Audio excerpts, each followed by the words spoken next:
गुरु रूप साध संगत जीओ, वाहिगुरू जी का खालसा, वाहिगुरू जी की फतेह।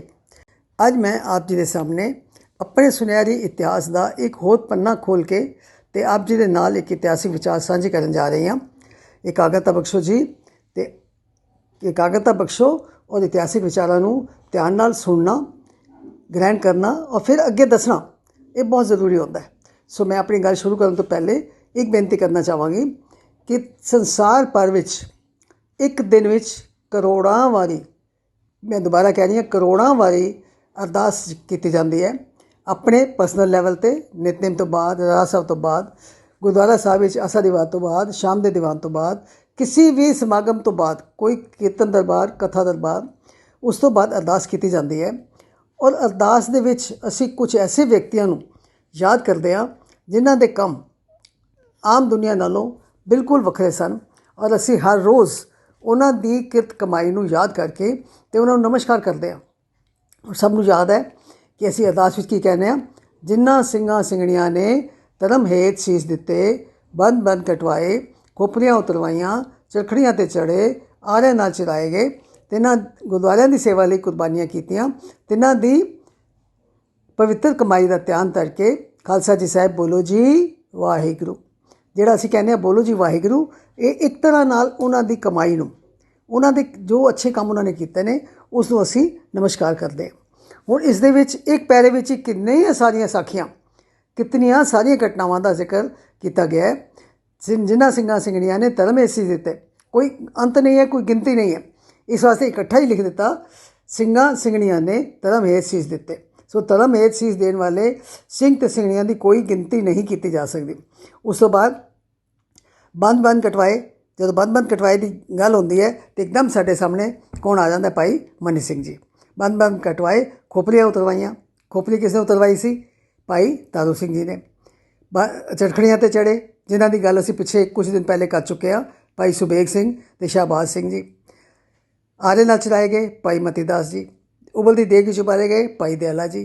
कोई गिनती नहीं है, बहुत लंबी लिस्ट है। सो अज जदों इस पासे थोड़ा ध्यान दिता तो मेरे अखां सामने किस दी शक्ल आ गई, भाई तारू सिंह जी की, क्योंकि उन्हां दा शहीदी दिवस पिछले हफ्ते निकल के चुका है। सो अज मैं थोड़ा जिहा उन्हां दे जीवन के बारे आप जी नाल विचार जिहड़ा वो साझा करना चाहांगी। बंदे बहादुर की शहीदी तो बाद ज़करिया खान ने जुल्म की होड़ हथ चुक ली, इतनी सख्ती करना शुरू कर दी कि मैं किसी सिख नूं रहने नहीं देना, जिथे कोई सिख मिले उसनूं मार दो। उसका हुक्म ऐसी, कोई सिख पगड़ी वाला, दस्तार वाला, दाड़ी वाला कोई भी मिले उसनूं उस वक्त उत्तों खत्म कर दो, क्योंकि उसनूं ये लगता सी कि सख्ती दे नाल मैं इस कौम नूं खत्म कर सकदा। हालांकि वो बड़ी गलतफहमी सी, सिख कौम ना कभी खत्म हुई तो ना ही होनी है। कितने भी जुल्म हो गए, कितनी शहीदियाँ हो गई, लेकिन अज तक सिख कौम नूं कोई मिटा नहीं सकिया, क्योंकि इन्हां दी फाउंडेशन बड़ी स्ट्रोंग है, नीहां बड़ियां स्ट्रोंग ने, नीहां दे विच बड़े शहीदां दा खून है। सो वो कभी व्यर्थ नहीं जा सकता। खैर, सो ज़करिया खान ने हुक्म दे दिते, जिथे कोई सिख मिले उसनूं मार दो। सो बहुत सारे सिख जिहड़े सी वो घर बार छोड़ के ते जंगलों में रहन लग पे, पर जंगलों में छुप के नहीं, मौत के डर तो छुप के नहीं गए सन, बल्कि जंगलों में फिर वो एक दूजे के नाल मुलाकात करते सन, सलाह करते सन, इकट्ठे होंदे सन, तो फिर सोचते सन कि इस जुल्म का टाकरा किवें कीता जाए। सो वो अलग अलग जगह पर जंगलों में रहंदे सन। उन्हां जंगलों के आस पास कुछ बस्तियां, कुछ घर भी होंदे सन। सो कुछ परिवार ऐसे सन जिहड़े कि उन्हां दी मदद भी करते सन, क्योंकि जंगलों में जब रह रहे हैं तो उन्होंने खाण पीण वास्ते, सुख सुविधा वास्ते कई चीज़ां चाहिए होंदियां हैं।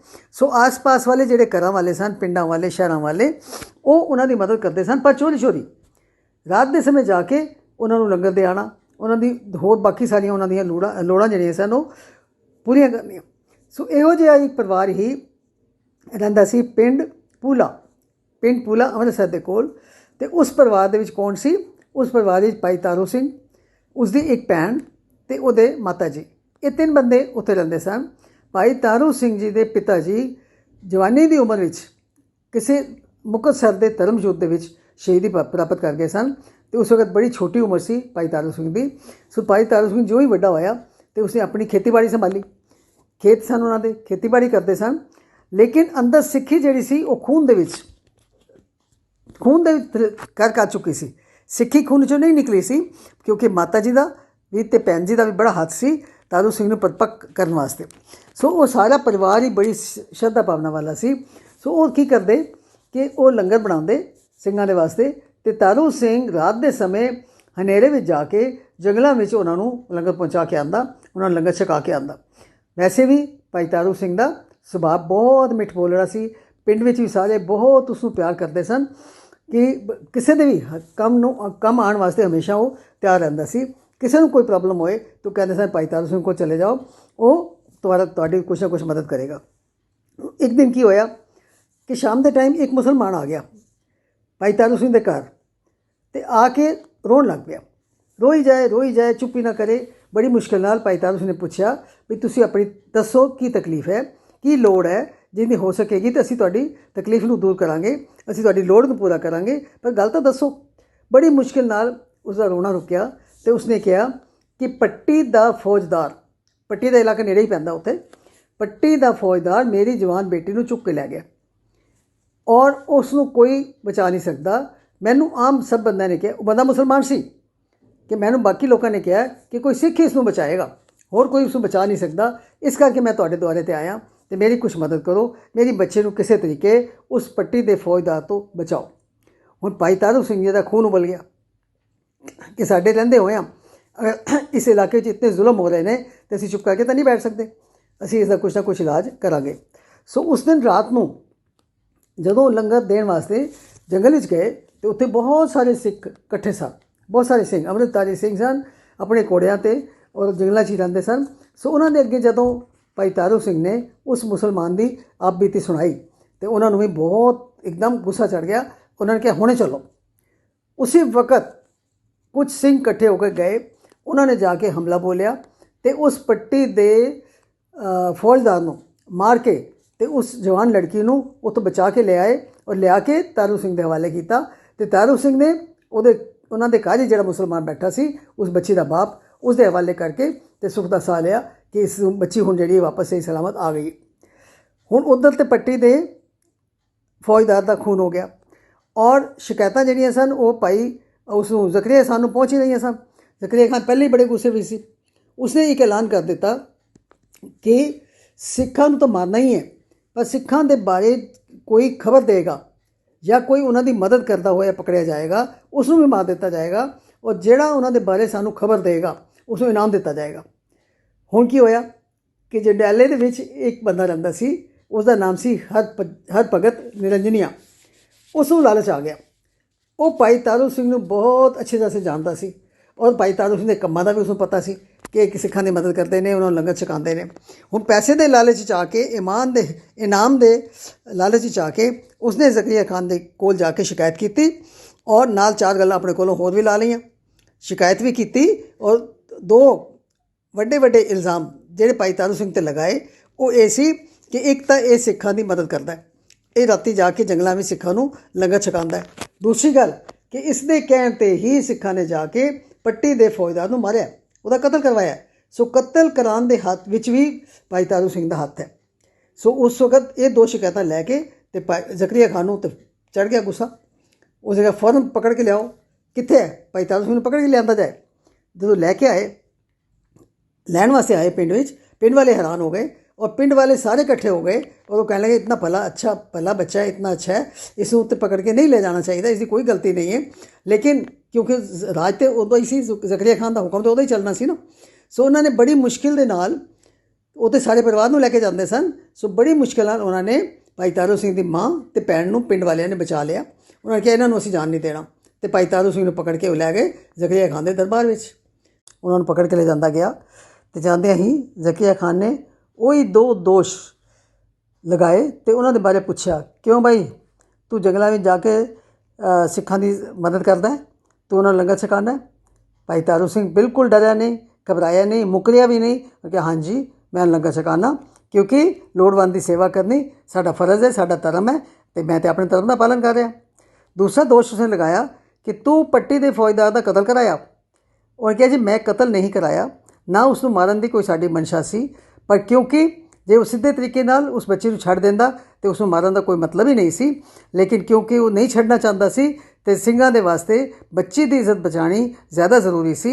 ਇਸ ਕਰਕੇ ਉਸ ਮੁੱਠਭੇੜ ਦੇ ਵਿੱਚ ਉਹ ਬੰਦਾ ਮਾਰਿਆ ਗਿਆ ਤੇ ਬੱਚੀ ਨੂੰ ਵਾਪਸ ਲਿਆਂਦਾ ਗਿਆ। ਸਿੱਧੀ ਗੱਲ ਮੁੱਕਦੀ ਗੱਲ ਇਹ ਕਿ ਉਸਨੇ ਦੋਨੋਂ ਦੋਸ਼ ਕਬੂਲ ਕਰ ਲਏ, ਬਿਲਕੁਲ ਮੁਕਰਿਆ ਵੀ ਨਹੀਂ, ਡਰਿਆ ਵੀ ਨਹੀਂ ਕਿ ਮੈਂ ਨਾ ਝੂਠ ਬੋਲਿਆ। ਉਸਨੇ ਦੋਨੋਂ ਚੀਜ਼ਾਂ ਜਿਹੜੀਆਂ ਸੀ ਕਬੂਲ ਕਰ ਲਈਆਂ। ਹੁਣ ਦੋਸ਼ੀ ਤਾਂ ਸਾਬਤ ਹੋ ਗਿਆ। ਸੋ ਜ਼ਕਰੀਆ ਖਾਨ ਕਹਿੰਦਾ ਕਿ ਹੁਣ ਇਸ ਨੂੰ ਸਜ਼ਾ ਦਿੱਤੀ ਜਾਏ। ਸਜ਼ਾ ਕੀ ਦਿੱਤੀ ਜਾਏ? ਉਸ ਨੂੰ ਜ਼ਕਰੀਆ ਖਾਨ ਨੂੰ ਇਹ ਜ਼ਰੂਰ ਪਤਾ ਸੀ ਕਿ ਸਿੰਘ ਆਪਣੇ ਕੇਸਾਂ ਨਾਲ ਬਹੁਤ ਪਿਆਰ ਕਰਦੇ ਨੇ ਔਰ ਕੇਸਾਂ ਦੀ ਬੇਅਦਬੀ ਉਹ ਕਦੀ ਬਰਦਾਸ਼ਤ ਕਰ ਨਹੀਂ ਸਕਦੇ। ਸੋ ਉਸਨੇ ਕੀ ਕਿਹਾ? ਉਸ ਨੂੰ ਭਾਈ ਤਾਰੂ ਸਿੰਘ ਨੇ, ਇੱਥੇ 1 ਮਿੰਟ ਵਾਸਤੇ ਮੈਂ ਤੁਹਾਡਾ ਧਿਆਨ ਖਿੱਚਣਾ ਚਾਹਾਂਗੀ।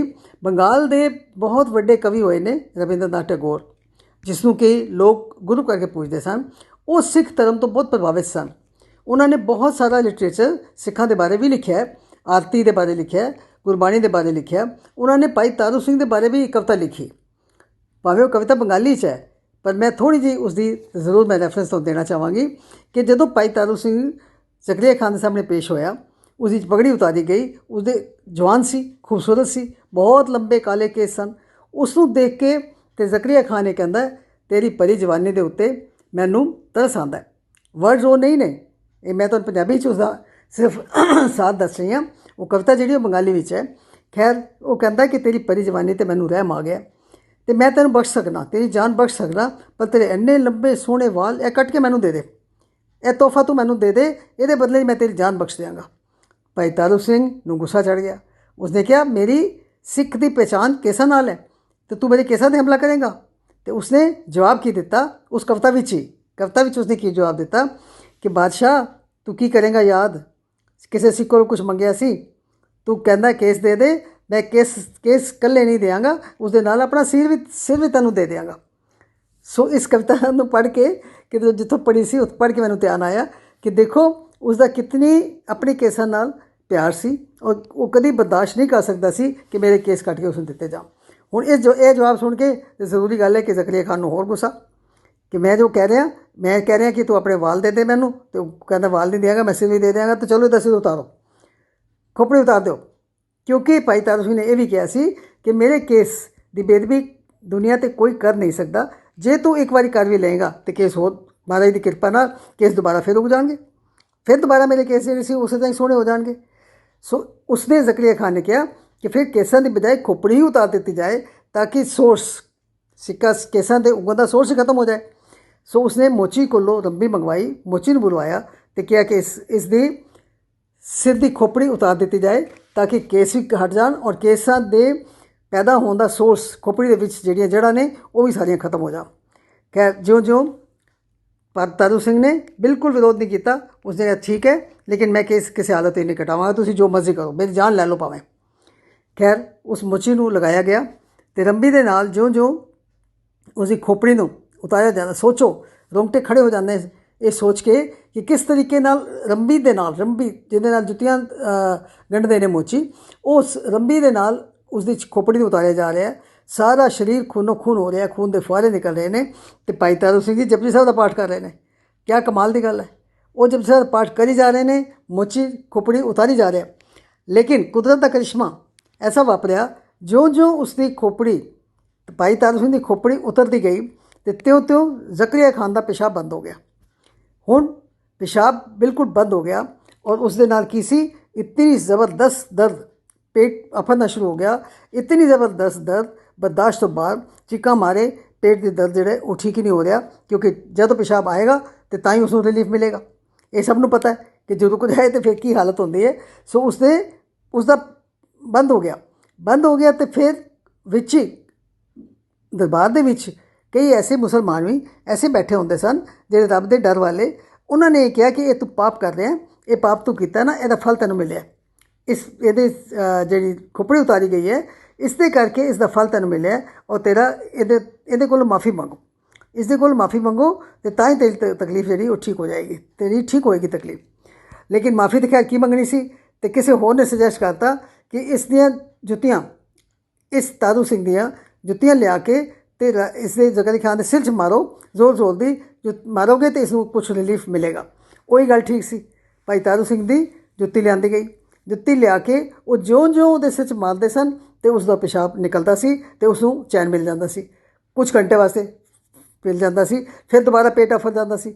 ਫਿਰ ਉਹ ਜੁੱਤੀ ਲਿਆਈ ਜਾਂਦੀ ਸੀ, ਫਿਰ ਉਸ ਨੂੰ ਸਿਰ ਦੇ ਉੱਤੇ ਮਾਰੀ ਜਾਂਦੀ ਸੀ ਤੇ ਤਾਂ ਉਸ ਦੇ ਜਾ ਕੇ ਉਸ ਨੂੰ ਕੁਝ ਰਿਲੀਫ ਮਿਲਦਾ ਸੀ। ਭਾਈ ਤਾਰੂ ਸਿੰਘ ਵੀ ਪੂਰੇ 22 ਦਿਨ ਉਸ ਤੋਂ ਬਾਅਦ ਜ਼ਿੰਦਾ ਰਹੇ ਨੇ। ਖੋਪੜੀ ਉਤਾਰਨ ਤੋਂ ਬਾਅਦ 22 ਦਿਨਾਂ ਦੇ ਬਾਅਦ ਉਹਨਾਂ ਦੀ ਸ਼ਹੀਦੀ ਹੁੰਦੀ ਹੈ। 22 ਦਿਨ ਉਹ ਜ਼ਿੰਦਾ ਰਹੇ ਨੇ ਔਰ ਉਹ 22 ਦਿਨ ਜ਼ਕਰੀਆ ਖਾਨ ਦੇ ਸਿਰ 'ਤੇ ਭਾਈ ਤਾਰੂ ਸਿੰਘ ਦੀਆਂ ਜੁੱਤੀਆਂ ਵੱਜਦੀਆਂ ਹੀ ਰਹੀਆਂ। ਰੋਜ਼ ਜਿਉਂ-ਜਿਉਂ ਸਿਰ 'ਤੇ ਜੁੱਤੀ ਮਾਰਦੇ ਸੀ ਤੇ ਉਸ ਦਾ ਪਿਸ਼ਾਬ ਨਿਕਲਦਾ ਸੀ, ਉਸ ਨੂੰ ਰਿਲੀਫ ਮਿਲਦਾ ਸੀ ਤੇ ਫਿਰ ਕੁਝ ਘੰਟੇ ਵਾਸਤੇ ਫਿਰ ਉਸ ਨੂੰ ਚੈਨ ਆ ਜਾਂਦਾ ਸੀ। ਲੇਕਿਨ ਅਲਟੀਮੇਟਲੀ ਇਹ ਖਤਮ ਸਿਲਸਿਲਾ ਜਿਹੜਾ ਸੀ ਉਹ ਕਦੀ ਤਾਂ ਖਤਮ ਹੋਣਾ ਹੀ ਸੀ, ਇਹ ਰੋਜ਼ ਤਾਂ ਨਹੀਂ ਚੱਲ ਸਕਦਾ ਸੀ ਨਾ। ਸੋ ਇਸ ਗੱਲ ਦੇ ਨਾਲ ਇਸ ਤਰ੍ਹਾਂ ਭਾਈ ਤਾਰੂ ਸਿੰਘ ਨੇ ਆਪਣੇ ਜਾਣ ਤੋਂ ਪਹਿਲੇ ਕਿਸ ਨੂੰ ਭੇਜਿਆ? ਜ਼ਕਰੀਆ ਖਾਨ ਨੂੰ। ਕਿਉਂਕਿ ਪਹਿਲੇ ਜਦੋਂ ਆਏ ਸਨ ਤਾਂ ਵੀ ਇਹੀ ਗੱਲ ਹੋਈ ਸੀ ਕਿ ਮੈਂ ਤੈਨੂੰ ਪਹਿਲੇ ਟੋਰਾਂਗਾ ਤੇ ਫਿਰ ਮੈਂ ਜਾਵਾਂਗਾ। ਤੂੰ ਕਹਿੰਦਾ ਮੈਂ ਤੈਨੂੰ ਮਾਰ ਦਿਆਂਗਾ, ਮੈਂ ਪਹਿਲੇ ਤੈਨੂੰ ਟੋਰ ਕੇ ਫਿਰ ਮੈਂ ਜਾਵਾਂਗਾ ਇਸ ਦੁਨੀਆ ਤੋਂ। ਉਹ ਭਗਤ ਦਾ ਸ਼ਹੀਦ ਦਾ ਬਚਨ ਸੱਚ ਹੋਇਆ। ਪਹਿਲੇ ਜ਼ਕਰੀਆ ਖਾਨ ਦੀ ਮੌਤ ਹੋਈ ਤੇ ਉਸ ਤੋਂ ਅਗਲੇ ਦਿਨ ਫਿਰ ਭਾਈ ਤਾਰੂ ਸਿੰਘ ਜੀ ਦੀ ਸ਼ਹੀਦੀ ਹੁੰਦੀ ਹੈ। ਸੋ ਇਹੋ ਜਿਹੇ ਜ਼ੁਲਮ ਜਿਹੜੇ ਸਹਿ ਗਏ ਨੇ ਔਰ ਇਤਨੀਆਂ ਕੁਰਬਾਨੀਆਂ ਕਰ ਗਏ ਨੇ, ਉਹਨਾਂ ਨੇ ਆਪਣੀ ਜ਼ਿੰਦਗੀ ਨੂੰ ਕੁਛ ਨਹੀਂ ਸਮਝਿਆ। ਆਪਣੀ ਜ਼ਿੰਦਗੀ ਵਾਰ ਦਿੱਤੀ ਅਸੂਲਾਂ ਦੇ ਉੱਤੇ, ਅਸੂਲ ਉੱਤੇ, ਰਹਿਤ ਉੱਤੇ, ਆਪਣੀ ਰਹਿਤ ਮਰਿਆਦਾ ਦੇ ਉੱਤੇ, ਆਪਣੇ ਧਰਮ ਦੇ ਉੱਤੇ ਆਪਣੀਆਂ ਜਿੰਦਾਂ ਵਾਰ ਕੇ ਜਿਹੜੇ ਚਲੇ ਗਏ ਨੇ, ਉਹਨਾਂ ਦੇ ਨਾਮ ਹੀ ਅਰਦਾਸ 'ਚ ਆਏ ਹੋਏ ਨੇ। ਸੋ ਇੱਕ ਬੰਦੇ ਦਾ ਜਦੋਂ ਨਾਮ ਲਈਏ, ਇੱਕ ਬੰਦੇ ਦੀ ਕਮਾਈ ਜੋ ਉਸਨੇ ਕੀਤੀ ਹੈ, ਕਿਸ ਤਰੀਕੇ ਉਹਨਾਂ ਨੇ ਆਪਣੇ ਸਰੀਰ ਦੀ ਕੁਰਬਾਨੀ, ਸਰੀਰ ਨੂੰ ਕੁਛ ਨਹੀਂ ਸਮਝਿਆ। ਕਿਸ ਦੇ ਸਾਹਮਣੇ? ਧਰਮ ਦੇ ਸਾਹਮਣੇ। ਧਰਮ ਨੂੰ ਉੱਚਾ ਰੱਖਿਆ, ਧਰਮ ਦੀ ਮਰਿਆਦਾ ਨੂੰ ਉੱਚਾ ਰੱਖਿਆ ਤੇ ਉਸ ਦੇ ਵਾਸਤੇ ਜਾਨਾਂ ਕੁਰਬਾਨ ਕਰ ਗਏ। ਸੋ ਉਹਨਾਂ ਸਾਰਿਆਂ ਦੇ ਨਾਮ ਅਰਦਾਸ ਦੇ ਵਿੱਚ ਆਉਂਦੇ ਨੇ। ਅਸੀਂ ਅਰਦਾਸ ਕਰ ਜਾਂਦੇ ਹਾਂ, ਫਟਾਫਟ ਬੋਲ ਜਾਂਦੇ ਹਾਂ, ਕਦੀ ਇਸ ਪਾਸੇ ਧਿਆਨ ਨਹੀਂ ਦਿੱਤਾ। ਔਰ ਖਾਸ ਤੌਰ 'ਤੇ ਜਦੋਂ ਘਰਾਂ ਵਿੱਚ ਅਰਦਾਸਾਂ ਹੁੰਦੀਆਂ ਨੇ, ਗੁਰਦੁਆਰੇ ਅਰਦਾਸਾਂ ਹੁੰਦੀਆਂ ਨੇ, ਸਾਰੀ ਅਰਦਾਸ ਅਸੀਂ ਸੁਣ ਲੈਂਦੇ ਹਾਂ। ਜਦੋਂ ਇੱਕ ਕੰਨੋਂ ਸੁਣਦੇ ਹਾਂ, ਦੂਸਰੇ ਕੰਨੋਂ ਕੱਢ ਦਿੰਦੇ ਹਾਂ। ਜਿੱਥੇ ਇਹ ਕੰਮ ਤਾਂ ਭਾਈ ਸਾਹਿਬ ਦਾ ਹੀ ਹੈ ਬੋਲਣ ਦਾ। ਅਤੇ ਖਾਸ ਤੌਰ 'ਤੇ ਕਿਸੇ ਨੇ ਆਪਣੀ ਕੋਈ ਅਰਦਾਸ ਕਰਾਉਣੀ ਹੋਏ ਤਾਂ ਸਾਰੀ ਅਰਦਾਸ ਤੋਂ ਬਾਅਦ ਅਖੀਰਲੇ ਪੈਰੇ ਨੂੰ ਉਹ ਧਿਆਨ ਨਾਲ ਸੁਣਦਾ ਕਿ ਮੇਰਾ ਨਾਮ ਬੋਲਿਆ ਕਿ ਨਹੀਂ ਬੋਲਿਆ। ਅਰਦਾਸ ਵਾਲੇ ਪਾਸੇ ਧਿਆਨ ਨਹੀਂ ਦਿੰਦੇ। ਲੇਕਿਨ ਅਰਦਾਸ ਕਿਤਨੀ ਕੀਮਤੀ ਚੀਜ਼ ਹੈ, ਕਿਤਨੀ ਵੈਲਿਊਏਬਲ ਚੀਜ਼ ਹੈ। ਮੈਂ ਤਾਂ ਕਹਿੰਦੀ ਹਾਂ ਕਿ ਪੂਰੀ ਸ਼ਾਇਦ ਹਿਸਟਰੀ ਅਰਦਾਸ ਵਿੱਚ ਸਮਾਈ ਹੋਈ ਹੈ। ਜੇ ਅਰਦਾਸ ਦੇ ਵਿੱਚ ਅਸੀਂ ਇੱਕ ਚੀਜ਼ ਨੂੰ ਵਿਚਾਰਨਾ ਸ਼ੁਰੂ ਕਰੀਏ, ਉਸਦਾ ਇਤਿਹਾਸਿਕ ਬੈਕਗਰਾਊਂਡ ਜਿਹੜਾ ਹੈ ਉਸ ਨੂੰ ਜਾਣਨਾ ਸ਼ੁਰੂ ਕਰੀਏ, ਅਤੇ ਸਿਰਫ ਇੱਕ ਅਰਦਾਸ ਦੇ ਵਿੱਚ ਹੀ ਸਿੱਖ ਧਰਮ ਦੀ ਬਹੁਤ ਸਾਰਾ ਇਤਿਹਾਸ ਜਿਹੜਾ ਉਹ ਸਮਾਇਆ ਹੋਇਆ। ਸਭ ਤੋਂ ਪਹਿਲੇ ਤਾਂ 10 ਪਾਤਸ਼ਾਹੀਆਂ ਦਾ ਹੀ ਇਤਿਹਾਸ ਪਹਿਲੀ ਪੌੜੀ ਵਿੱਚ। ਫਿਰ ਅੱਗੇ ਇਸੇ ਤਰ੍ਹਾਂ ਚੱਲਦੇ ਚੱਲਦੇ ਇੱਕ ਤੁਕ ਕਦੇ ਮੌਕਾ ਲੱਗਿਆ, ਗੁਰੂ ਮਹਾਰਾਜ ਨੇ ਕਿਰਪਾ ਕੀਤੀ ਅਤੇ ਪੂਰੀ ਅਰਦਾਸ ਦੀ ਅਗਰ ਵਿਆਖਿਆ ਕਰਾਂਗੇ ਤਾਂ ਉਹ ਕਈ ਮਹੀਨੇ ਚੱਲੇਗੀ। ਕਿਉਂਕਿ ਇੱਕ ਤੁਕ ਦੇ ਵਿੱਚ ਇੱਕ ਸਾਖੀ, ਇੱਕ ਤੁਕ ਤੋਂ ਬਾਅਦ ਇੱਕ ਸਾਖੀ ਜਿਹੜੀ ਹੈ ਉਸਦੇ ਪਰੋਈ ਹੋਈ ਹੈ। ਔਰ ਅਰਦਾਸ ਐਸੀ ਹੈ ਜਿਹੜੀ ਸਿੱਖ ਧਰਮ ਦਾ ਇੱਕ ਸ਼ੀਸ਼ਾ ਹੈ। ਇੱਕ ਸ਼ੀਸ਼ਾ ਇੱਕ ਸਾਨੂੰ ਦਿਖਾਉਂਦਾ ਹੈ ਇਤਿਹਾਸ, ਸਿੱਖ ਧਰਮ ਦਾ ਇਤਿਹਾਸ ਸਾਨੂੰ ਦਿਖਾਉਣ ਵਾਸਤੇ ਅਰਦਾਸ ਜਿਹੜੀ ਉਹ ਬਣਾਈ ਗਈ ਹੈ।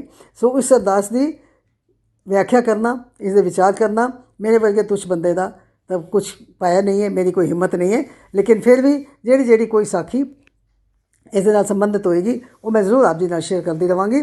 ਸੋ ਅੱਜ ਦੀ ਇੱਥੇ ਹੀ ਸਮਾਪਤੀ ਹੈ ਜੀ। ਸੋ ਗੱਲ ਕਰਦੇ ਹਾਂ, ਇਤਿਹਾਸ ਸੁਣਾਉਂਦੇ ਹਾਂ। ਕਈ ਤਰ੍ਹਾਂ ਦੀਆਂ ਭੁੱਲਾਂ ਗਲਤੀਆਂ ਮੈਂ ਕਰ ਜਾਂਦੀ ਹਾਂ, ਜੋ ਸੰਗਤ ਬਖਸ਼ਣਯੋਗ ਹੈ। ਸੰਗਤ ਮੇਰੀਆਂ ਭੁੱਲਾਂ ਗਲਤੀਆਂ ਬਖਸ਼ ਲੈਣੀਆਂ, ਲੇਕਿਨ ਇਤਿਹਾਸ ਨੂੰ ਯਾਦ ਰੱਖਣਾ, ਇਤਿਹਾਸ ਨੂੰ ਜ਼ਰੂਰ ਯਾਦ ਰੱਖਣਾ ਔਰ ਆਪਣੇ ਬੱਚਿਆਂ ਨਾਲ ਜ਼ਰੂਰ ਸ਼ੇਅਰ ਕਰਨਾ। ਭੁੱਲਾਂ ਚੁੱਕਾਂ ਦੀ ਖਿਮਾ ਜੀ। ਵਾਹਿਗੁਰੂ ਜੀ ਕਾ ਖਾਲਸਾ, ਵਾਹਿਗੁਰੂ ਜੀ ਕੀ ਫਤਿਹ।